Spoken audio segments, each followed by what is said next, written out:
تخيل تقدر تعمل فيديو كامل مش مجرد كليب 5 ثواني، فيديو فيه مشاهد متعددة، قصة وانتقالات، وكل ده باستخدام الذكاء الاصطناعي بس. المشكله ان اغلب ادوات الاي اي دلوقتي بتديك لقطات قصيره، زي ما انت عارف كده اغلب ادوات الاي اي دلوقتي بتولد فيديوهات مدتها تقريبا 5 ثواني، 8 ثواني، 10 ثواني بالكتير قوي، وبتضطر في الاخر تركب كل حاجه بايدك. لكن النهارده هوريك اداه مختلفه تماما، عايزك تنسى كل ادوات الذكاء الاصطناعي والكلام ده. توب فيو ايجنت V2، واللي انت عن طريقها بتقدر تستخدم سي دانس 2، النموذج الصيني الجديد اللي قالب الدنيا كلها. سي دانس 2 بقى يقدر يحول فكره بسيطه لفيديو كامل، مشهد ورا مشهد في مكان واحد. في الفيديو ده هنجرب الاداه مع بعض من الصفر، ونشوف هل فعلا تقدر تعمل بيها فيديو طويل احترافي، وهقول لك كمان افضل طريقه تستخدمه بيها عشان تطلع باقوى نتيجه ممكنه. يلا بينا نبدا. السلام عليكم ورحمه الله وبركاته، انا سونيك. عاملين ايه يا شباب؟ ان شاء الله تكونوا بخير، والله وحشني جدا، وكل سنه وانتم طيبين بمناسبه عيد الفطر. فيا ريت يعني قبل ما نبدا ما تنساش اللايك والسبسكرايب بتوعك، وانك تفعل زر الاشعارات علشان يوصلك كل فيديو جديد اول ما ينزل ان شاء الله. ويلا بينا نبدا من غير كلام كتير. في البدايه كده يا شباب هنروح نفتح موقع توب فيو، اكيد طبعا هتلاقيه سايب لك رابط الموقع تحت في وصف الفيديو في اول تعليق مثبت علشان تقدر تجرب الاداء براحتك بعد ما تسجل حسابك على موقع توب فيو. زي ما انتم ملاحظين كده هتلاقي ان موقع توب فيو شكله اختلف خالص عن الاول، وشكله الصراحه بقى افضل بكتير جدا من الاول. ده انت حتى كمان هتلاقي ان اللوجو او الشعار بتاع توب فيو شكله اتغير عن الاول باللوجو الجديد ده. الاداه بقى الشباب الجديده اللي احنا هنستخدمها النهارده هي اداه فيديو ايجنت V2، وزي ما انت شايف كده بتدعم السي دانس 2، فاتاكد كده انك انت عامل فيديو ايجنت على V2. في البدايه بس كده هننزل تحت هنا ونتاكد ان احنا عاملينه على الستاندرد، علشان احنا عن طريقه هنقدر نستخدم النموذج بتاع سي دانس 2. لو انت عندك ريفرنس او عندك يعني صور مرجعيه وحابب مثلا انك تضيفها في الفيديو بتاعك، ايا كانت بقى صور للبرودكت او صور للناس، فتقدر عن طريق الريفرنس هنا انك ترفع العناصر او الصور اللي انت حابب انهم يطلعوا معاك في الفيديو، وتقدر ترفع من صورة واحدة إلى 5 صور مرجعية. وطبعا ده عدد كويس قوي. أنا الصراحة مش عندي دلوقتي صور مرجعية حابب إن أنا أضيفها في الفيديو بتاعي، فمش هضيف يعني صور مرجعية دلوقتي، ولكن ما تقلقش هجربها كمان شوية. بعد كده تكتب هنا البرومبت أو الوصف اللي أنت عايزه للفيديو بتاعك. أنا بالفعل خليت الشات جي بي تي يكتب لي برومبت لمشهد سينمائي أنا بتخيله، فكل دلوقتي اللي أنا هعمله هحدد على البرومبت اللي عمله لي الشات جي بي تي وهاخده كوبي، هرجع تاني على التوب فيو وهعمل هنا بيست او لصق للبرومبت بتاعي بالمنظر ده. بعد كده تنزل تحت هنا عند الاسبكت ريشيو او مقاس الفيديو، وهتختار المقاس اللي انت عايزه للفيديو بتاعك. انا مثلا هختار المقاس ده اللي هو من 16 ل 9. وبعد كده من هنا هتختار الريزوليوشن او دقه الفيديو اللي انت عايزه. انا مثلا اخليها زي ما هي على 720 بي، واتمنى انهم قدام يضيفوا دقه 1080 بي، ولكن خلينا زي ما احنا على 720 بي. وبعد كده نروح هنا عند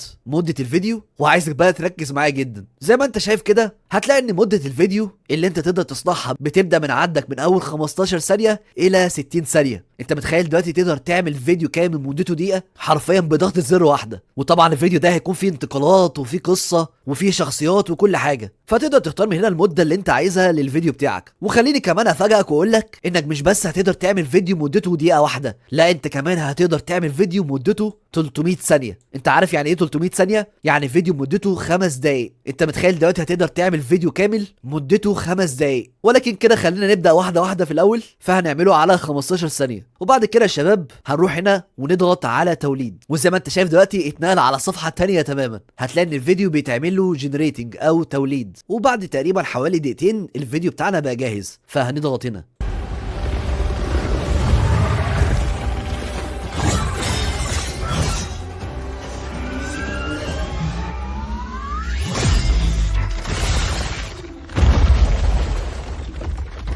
واو ايه الجمدان ده؟ مش عايزك بقى تقول لي كلينج 3 وفيو 3.1 والكلام ده. تخيل دي اول نتيجه تطلع معانا طلعت بالطريقه الاسطوريه دي. الفيديو حرفيا يا شباب كانكم بتتفرجوا على فيلم سينمائي من افلام بتاعت هوليوود او حاجه زي كده بدون اي مبالغه. والساوند افكت او المؤثرات الصوتيه طالعه مظبوطه جدا. انت خدتوا بالكم يا شباب اللقطه دي عامله ازاي؟ الحته دي لما الساموراي ده لما قسم الكائن ده او الوحش ده الى نصين. بصوا كده، خلينا كده اعيدها معاكم، وعايزكم تركزوا جامد جدا في الفيديو عشان بس اوريك الفيديو ده قد ايه احترافي. خدتوا بالكم؟ انتوا خدتوا بالكم قسموا نصين ازاي؟ وهتلاقي ان الوحش بيطلع منه دم لما اتقسم نصين، ولما وقع على الارض عمل صوت خبطه. انت دلوقتي حرفيا تقدر وانت في بيتك تعمل بيه فيلم ينافس افلام زي افلام هوليوود وكده. لو انت مثلا عجبك الفيديو ده او اللقطه دي وحابب مثلا انك تحتفظ بيها او تعمل لها داونلود، فكل اللي انت هتعمله هتروح هنا وتضغط عندك على جنريتد او التوليدات اللي انت عملتها، وتقف على الفيديو بالمنظر ده، وتطلع فوق هنا وتضغط على داونلود، والفيديو هيتحفظ معاك في خلال ثواني. الحاجه بقى الشباب الجامده جدا ان انا اقدر عن طريق الزر ده ان انا اقدر اعمل اكستند او تمديد للفيديو، واعمل مشاهد تكون مرتبطه ببعض كانك بتعمل فيلم. فهنضغط هنا على اكستند كليب 1، وهتلاقي ان المقطع بتاعك اتضاف عندك تحت هنا بالمنظر ده، وبعد كده بيقول لك اكستند فروم كليب 1. بعد كده تكتب هنا الوصف اللي انت عايزه لتكمله الفيديو ده. تقدر بقى تكتب اي حاجه انت بتتخيلها للفيلم بتاعك. انا مثلا على سبيل المثال في مشهد اتخيلته في دماغي لتكمله المشهد ده، وهو ان انا هخلي الساموراي ده بعد ما اخلص على الكائن او المخلوق ده، ان انا عايز الكائن ده يتلاشى او يتحول لرماد كده، وبعد ما الكائن يتلاشى ويتحول لرماد، وتخيلت كمان ان الساموراي ده ان هو اتنقل انتقال آني الى مثلا مدينه سايبر بانك فوق سطوح في مبنى من المباني. معلش انا عارف ان تخيلاتي غريبه شويه، بس هو ده اللي انا تخيلته للمشهد. بالفعل رحت للشات جي بي تي ووصفت له الوصف اللي انا وصفت لكم ده، وعمل لي البرومت اللي انت شايفه قدامك ده. فهاخده برضو كوبي وهرجع برضو بيه تاني على توب فيو، وهنزل تحت هنا عند الاكستند، وهعمل هنا بيست او لصق للاطاله اللي انا عايزها او الزياده اللي انا عايزها للفيديو بتاعي. بعد كده هتنزل تحت هنا وتاكد ان كل حاجه مظبوطه، ومن هنا هتختار الديوريشن او مده الفيديو اللي انت عايزها للاطاله دي، واللي بتبدا عندك من اول 5 ثواني الى 15 ثانيه. انا مثلا عايزها تكون 5 ثواني فقط، فهعملها على 5 ثواني. وبعد ما تتاكد من كل حاجه تروح هنا وتضغط على جنريت، ودلوقتي هيبدا زي ما انت شايف كده يعمل لي اطاله او الزياده اللي انا عايزها للفيديو بتاعي بالوصف اللي انا كتبته له. تمام يا شباب، الزياده اللي احنا عملناها زي ما انت شايف كده بقت جاهزه. خلينا بقى نشوف بعد ما الساموراي ده خلص على الكائن ده وقسمه نصين، هنشوف بقى هل الزياده اللي عملها لنا دي فيها نفس الحاجات اللي احنا عايزينها ولا لا.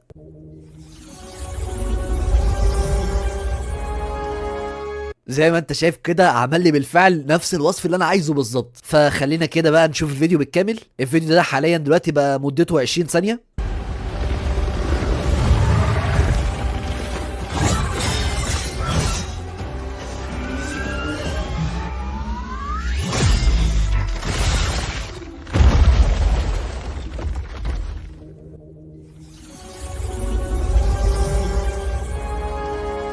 النتيجه الصراحه يا شباب رائعه جدا بدون اي مبالغه. انت حرفيا بقى تقدر بالطريقه السهله جدا والبسيطه اللي انت شفتها دي تصنع فيديو كامل متكامل. لو انت بقى عايز تعمل لقطه جديده تماما، يعني مش عايز تعمل تمديد للقطه معينه، هتنزل تحت هنا وتشيل الاكستند كليب 1 دي بالمنظر ده، وتنزل تحت هنا وتكتب البرومت اللي انت عايزه للقطه بتاعتك الجديده اللي طبعا ليها علاقه بالفيلم بتاعك. في بقى طريقه الصراحه انا شايفها انها اسهل، بدل بقى ما تبني مشهد مشهد والكلام ده، ممكن بكل بساطه تنزل تحت هنا وتضغط على اد مالتي سين وتضغط عليها، وهتلاقي ان النافذه دي فتحت قدامك بالمنظر ده. تقدر بقى من هنا تضيف المشاهد اللي انت عايزها كلها مره واحده، بدل بقى ما تكتب برومت بتاع كل مشهد. زي ما انت شايف كده هتقدر مثلا من هنا تكتب البرومت بتاع المشهد الاول، وتنزل تحت هنا وتكتب البرومت بتاع المشهد الثاني، وهكذا. وطبعا من هنا تقدر تعمل اد سين او اضافه مشهد زي ما انت شايف كده. طبعا تقدر تعمل اضافه مشهد كذا مره على حسب طبعا المشاهد اللي انت عايزها للفيديو بتاعك. وتقدر بقى بعد ما تضيف البرومتات بتاعت جميع المشاهد بتاعتك انك تنزل تحت هنا وتضغط على ستارت جنريشن،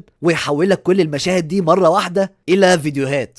ولو عايز مثلا تحذف مشهد معين تقدر بكل بساطه تروح هنا وتضغط على ديليت او حذف، وزي ما انت شايف يتحذف معاك بالمنظر ده. ولو انت عايز مثلا لكل مشهد معين يكون ليه مده معينه او فتره زمنيه معينه، هتقدر بكل بساطه تروح عند كل مشهد بالمنظر ده، ومن هنا هتقدر تغير المده اللي انت عايزها لكل مشهد بالمنظر اللي انت شايفه ده. من اجمل برضو الحاجات اللي موجوده في الاداه ديت انها مش مخليك خالص انك انت تحتاج تروح على موقع تاني لو انت مثلا عايز تولد صور بالذكاء الاصطناعي. لا، هي حرفيا موفره لك كل حاجه هنا. يعني مثلا لو انت عايز تولد صور بالذكاء الاصطناعي علشان مثلا تستخدمها في الفيلم بتاعك او في المشروع بتاعك، لو انت نزلت تحت هنا وضغطت على ايمج وكتبت هنا البرومت اللي انت عايزه للصوره اللي انت عايزها، ولو انت نزلت تحت هنا عند النماذج اللي انت تقدر تستخدمها لتوليد الصور، هتلاقي موجود عندك هنا اقوى 3 نماذج تقدر تستخدمهم لتوليد الصور، زي مثلا نانو بانانا 2 او مثلا نانو بانانا برو، وبرضه هتلاقي عندك سي دريم 5.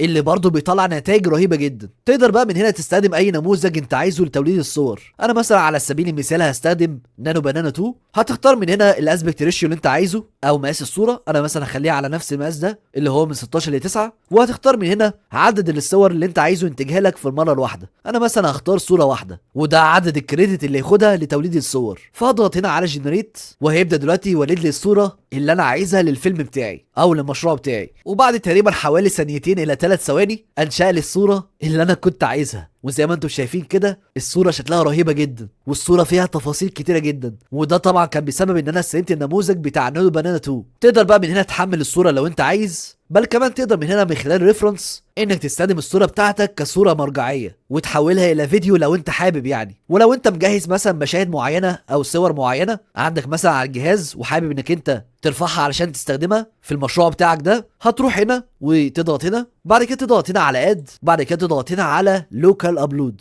وتقدر بقى من هنا ترفع الصور اللي انت عايزها او الحاجات اللي انت حابب تستخدمها في المشروع بتاعك وهتترفع عندك بالمنظر ده. الحاجه برضو كمان الجميله جدا اللي موجوده في الاداه ديت انك انت مش محتاج تستخدم برنامج للمونتاج، لانك انت اصلا تقدر عن طريق الاداه ديت تعمل مونتاج. تقدر مثلا من هنا ترفع اي صوره او اي فيديو وتضيفه عندك هنا في التايم لاين بالمنظر ده. وتقدر من هنا تقص المشاهد اللي انت مش عايزها بالمنظر ده عن طريق انك تسحب الفيديو بتاعك من الطرف بالمنظر ده. وبعد ما تخلص كل حاجه هتطلع فوق هنا وتضغط على اكسبورت وتختار من هنا فول فيديو وتضغط هنا على ستارت اكسبورت. وزي ما انت شايف دلوقتي هيبدا يرندر الفيديو وينزله عندك على الجهاز كانك بالظبط كنت بتعمل مونتاج على اي برنامج من برامج المونتاج اللي انت عارفها. وبعد ما يرندر الفيديو هتروح هنا وتضغط على داونلود فيديو والفيديو يتحمل معاك بشكل طبيعي جدا. تعالوا يا شباب اوريكم ازاي عن طريق 4 صور دول اللي انتوا شايفينه قدامكم دول هصنع منها مشهد سينمائي اكشن، طبعا مع الحفاظ على شكل الشخصيه وشكل العناصر اللي انا هرفعهم. هنرجع تاني على الصفحه الرئيسيه وهنتاكد ان احنا عاملينه هنا على الفي 2 وهنروح هنا عند الريفرنس او الصور المرجعيه وهنضغط عليها وهنرفع ال4 صور دول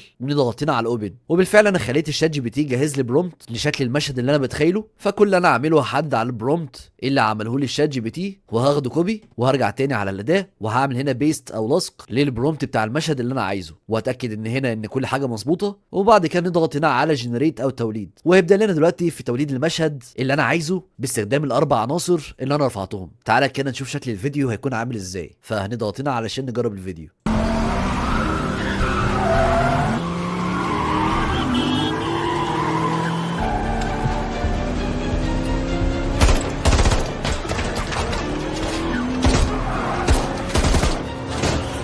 الصراحه يا شباب ما بقتش عارف اقول ايه، الفيديو عظمه جدا. اعتقد لو انت حد وراك اللقطه دي هتفتكر انها من مسلسل من المسلسلات اللي بتنزل في رمضان. صراحه يا شباب اللقطه دي جباره جدا، كل حاجه طالعه فيها بشكل اسطوري جدا. والفيديو يا شباب جواه كميه تفاصيل غير طبيعيه وكل حاجه في الفيديو شكلها واقعي جدا. حرفيا كل الكلام ده وانا قاعد في بيتي قدرت اعمله. واكيد طبعا هعمل المشهد ده داونلود من هنا. طبعا عارفك انك هتسالني وتقول لي هل يا سونيك الموقع ده مجاني؟ اكيد طبعا يا شباب موقع بيطلع نتائج زي كده مش هتكون مجانيه. الموقع ده اول ما تيجي تسجل عليه لاول مره بيديلك حوالي 10 كريدت بشكل مجاني تقدر يا دوبك تعمل بيهم حاجات بسيطه جدا. ولكن للاسف مش هتقدر تولد فيديوهات باستخدام النموذج بتاع سي دانس 2 ولازم تكون مشترك في الخطه المدفوعه بتاعه الموقع علشان تقدر تستخدمه. ولو انت حابب تشترك في الخطه المدفوعه بتاعه الموقع هتلاقي دلوقتي ان في خصم كبير جدا على الخطه السنويه بنسبه 47%. وخطه البرو عندك بتبدا من اول $16 في الشهر واللي بتاخد قدامها 960 كريدت. وزي ما انت شايف في الخطه دي هتقدر تستخدم النموذج بتاع سي دانس 2. ولو انت عايز تزود الكريدت هتقدر تزودها من هنا. طبعا كل ما تيجي تزود كل ما السعر يغلى. وهتلاقي رابط موقع توب فيو موجود تحت في وصف الفيديو في اول تعليق مثبت عشان لو انت حابب تجربه. وبس كده يا شباب وصلنا اخر الفيديو. يا ريت بقى ما تنساش اللايك والسبسكرايب بتوعك وانك تفعل زر الاشعارات علشان يوصلك كل فيديو جديد اول ما ينزل ان شاء الله. كان معاكم سونيك، ان شاء الله اشوفكم في الفيديو اللي جاي. في امان الله.